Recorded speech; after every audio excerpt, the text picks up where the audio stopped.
बिस्मिल्लाहिर्रहमानिर्रहीम। तहरीक लब्बैक आज़ाद कश्मीर के अहम तरीन और सीनियर तरीन रहनुमा अल्लामा खुर्शीद अहमद नक्शबंदी साहब ने कहा है कि अदालत में दरख्वास्त दायर कर दी गई है, यानी कि रिट पटिशन दायर कर दी गई है। इस हवाले से उन्होंने कारकुनान के नाम अहम पैगाम जारी किया है। आइए आप लोगों को उनका अहम पैगाम सुनाते हैं। अस्सलामु अलैकुम वरहमतुल्लाहि वबरकातुहू। लब्बैक लब्बैक लब्बैक या रसूल अल्लाह, ताजदार ख़त्म नबूवत, जिंदाबाद जिंदाबाद जिंदाबाद। हाफ़िज़ मोहम्मद खुर्शीद नक्शबंदी, नामज़द उम्मीदवार तहरीक लब्बैक या रसूल अल्लाह L5 बरनाला, आपसे मुखातिब हूँ। तहरीक लब्बैक या रसूल अल्लाह के ख़िलाफ़ साजिशों के तसलसल में सिंध हुकूमत की तरह हुकूमत आज़ाद कश्मीर ने भी अपना हिस्सा डाला है और तहरीक को इलेक्शन कैंपेन से रोकने के लिए कमिश्नर और DIG से एक इस्तदा की है।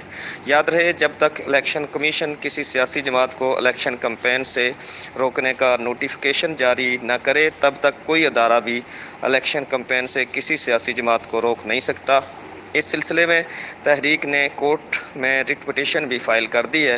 लिहाजा तमाम कारकुनान दिलजमी के साथ अपनी कैंपेन डोर टू डोर जारी रखें और जोश व खरोश से अपना तहरीकी काम करें। किसी भी साजिशी नोटिफिकेशन या गैर आइनी हुकूमती दरख्वास्त पर जो कि सोशल मीडिया पर साजिशी अनासर फैला रहे हैं, कान न धरें। अगर कोई हुक्म होगा तो हमारा मरकज़ हमें इत्तला देगा। ताजदार ख़त्म नबूवत, जिंदाबाद जिंदाबाद जिंदाबाद।